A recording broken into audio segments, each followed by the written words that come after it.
Good evening, welcome to South Asia Newsline. I'm Yeshi Chansom. Here are the top stories we are tracking for you on Tuesday, the 15th of December. India reports 22,065 new coronavirus cases, lowest daily rise since July 4.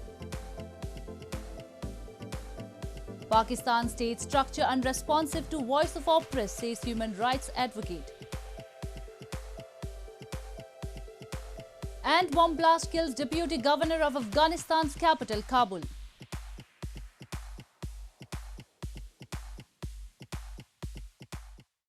And now for all the details. India reported 22,065 new coronavirus infections, taking its total to 9.9 million, making it the lowest daily rise since July 4. Speaking at the 31st special session of the UN General Assembly in response to the COVID-19 pandemic, India's top diplomat Vikas Swarup said that India shouldered its responsibility as the pharmacy of the world during the COVID-19 pandemic, and the country's timely, graded and proactive response protected huge population from COVID-19. In a significant milestone in its fight against the novel coronavirus, India's recovery rate escalated to 95.12%, India's Health Ministry informed on Tuesday. India's recovery rate is one of the highest in the world for countries with high caseload. India reported 22,065 new coronavirus infections, taking its total to 9.9 million, making it the lowest daily rise since July 4. Vikas Swarup, Secretary West at India's Foreign Ministry on Tuesday, said that India shouldered its responsibility as the pharmacy of the world during the COVID-19 pandemic. He made the remarks at the United Nations General Assembly's special session on COVID-19. Within 2 months of the pandemic, we expanded our diagnostic facilities from just one major facility for pan-India testing to more than 2,000 today. From having almost no domestic manufacturing of PPE kits, we have today become the second largest manufacturer of PPEs. More than 17,000 dedicated COVID facilities were set up with 1.6 million isolation beds. Digital tools such as the Arogya Setu app were developed and are being effectively used for extensive contact tracing. Meanwhile, traders in Indian textile hub in Western Surat city are hopeful that the industry is on the road to recovery after coronavirus lockdown and shortage of workers brought heavy losses to the industry. With the world returning to its normal self and economy showing signs of recovery, the textile business has also started to pick up. Pakistani human rights advocate Rehman has said that Pakistan's state structure is quite anti-people and it is unresponsive to the voice of the oppressed. He made the remarks during a webinar while highlighting cases of enforced disappearances in Pakistan, Sindh and Balochistan and atrocities against minorities in the country. Pakistan's state structure is quite anti-people and it is unresponsive to the voice of the oppressed, Pakistani poet and human rights advocate I.A. Rehman said recently, while adding that enforced disappearances and forceful conversion of girls from minority communities are matters of great concern. Speaking during a webinar by World Sindhi Congress, Rehman said that the situation in context to human rights is far from satisfactory, particularly in Pakistan, Sindh and Balochistan. In particular, some of the areas of Pakistan, disappearances, forced conversions, denial of rights, and also the justice system is not in a position or not attuned to redress their grievances adequately. Pakistan's establishment has long been criticized over its heinous practices of enforced disappearances and extrajudicial killings perpetrated by Pakistani security agencies to muzzle dissenting voices in Sindh and Balochistan. Other activists in the panel also expressed concern over high impunity in both the regions, especially since the launch of construction of the China-Pakistan Economic Corridor. Moving on, a protest was held outside the Pakistani Embassy in the United States on Monday, demanding an apology for the 1971 genocide named Operation Searchlight. Dozens of protesters belonging to a US-based Bangladeshi organization, along with other South Asian minorities, raised flags, held placards and chanted anti-Pakistan slogans. A US-based Bangladeshi organization, along with other South Asian minorities, held a protest outside the Pakistani Embassy in Washington, D.C. on Monday, demanding an apology from Pakistan for the 1971 genocide named Operation Searchlight. Dozens of protesters raised flags, held placards and chanted anti-Pakistan slogans as they claimed the goal of the 1971 operation was to crush the Bengali nationalist movement through fear. Pakistan between 1948 to 1971 began a military crackdown on Eastern Wing, now Bangladesh, to suppress Bengali calls for self-determination. Pakistan Army allegedly killed about 100,000 Bengalis, then under Operation Searchlight. Activists claim the army targeted academics and scholars, specifically murdering many university students and professors. So I want all the war criminals and who are involved in this crime against humanity, they should be punished and they should be brought to justice. So that's what is my demand. Meanwhile, a bicycle rally was also organized in Bangladeshi capital Dhaka, in which over 120 people participated, demanding an apology for the brutality done by the Pakistani forces in 1971. In news from Afghanistan, Kabul's deputy governor and his secretary were killed in a blast in Afghanistan's capital city on Tuesday, security officials said, adding that a sticky bomb was attached to his car by unknown assailants. Mehboob Ullah Mohebi, the deputy governor, was travelling to work with his security guards when the bomb attached to his vehicle detonated. No group immediately claimed responsibility for the blast, in which two of his guards were also injured.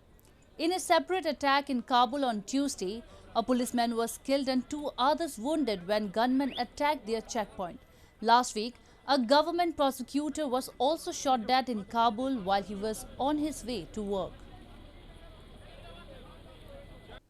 More on news from Afghanistan.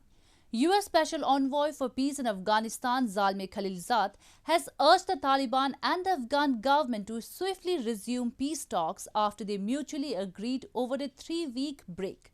The two Afghan warring sides have been engaged in negotiations in Doha since September and paused the process for internal consultations ahead of their return to the table on January 5.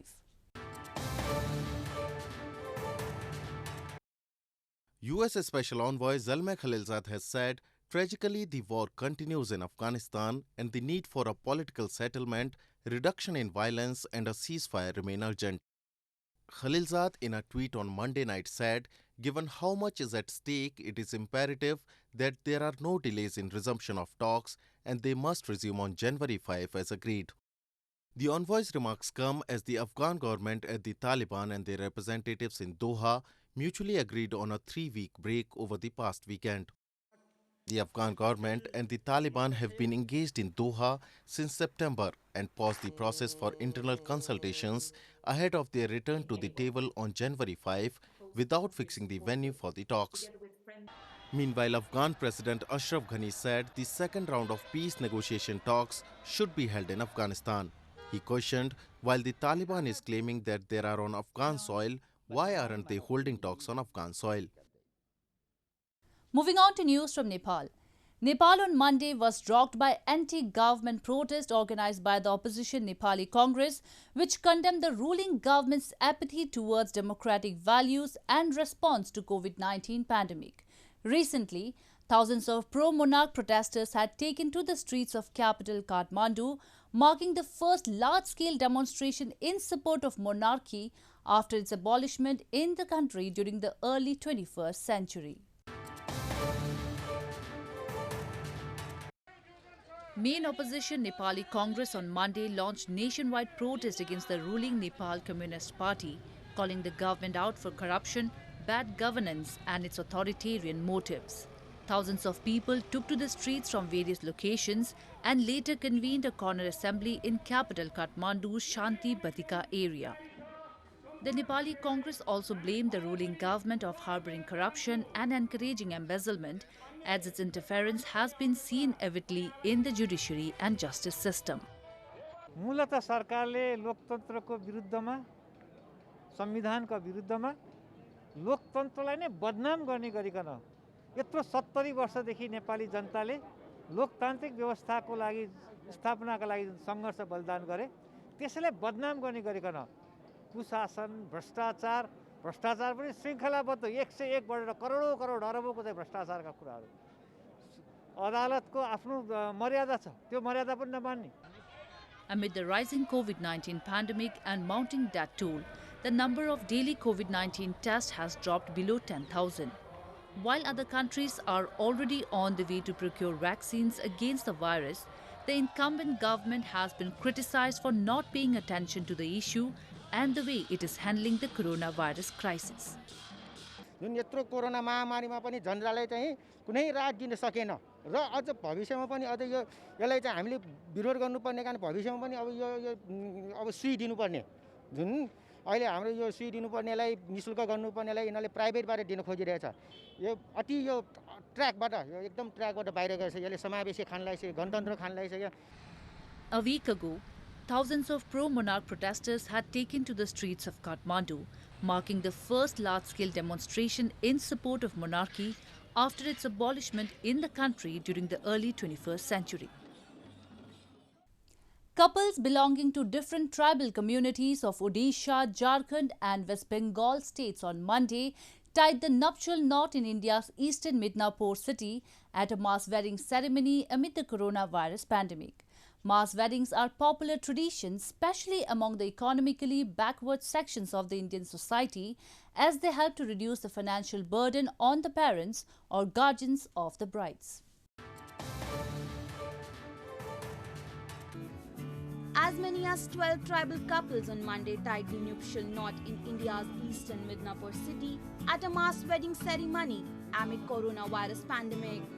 The couples belonging to different tribal communities of Odisha, Jharkhand and West Bengal states who were unable to marry owing to various circumstances, mostly poverty, came to the program. A local charity organization helped these couples in getting married with traditional ceremonies of their respected religions, after which they were also presented with wedding gifts deemed essential to begin a new life. वो गांव में जो शादी होती है उसके से बहुत अलग है, इसलिए बहुत अच्छा लग रहा है और बहुत सारे लोग हैं ना, इसलिए सबके साथ बहुत अच्छा लग रहा है. Mass weddings are popular traditions, especially among the economically backward sections of the Indian society, as they help to reduce the financial burden on the parents or guardians of the brides. Apple growers and dealers alike are benefiting from the cold chain storages in India's Jammu and Kashmir to stock their produce and slowly release it when they can fetch decent prices in the market. The cold chain storage facilities also offer grading, sorting and packaging services. Apple growers and dealers alike are benefiting from cold chain storages in Pulwama district of India's Jammu and Kashmir to stock and slowly release their produce in the market when they can fetch decent prices. The held back or off-season fruit stocked in refrigeration chambers is also helping avert the problem of glut in the apple market by regulating supply to the terminal markets.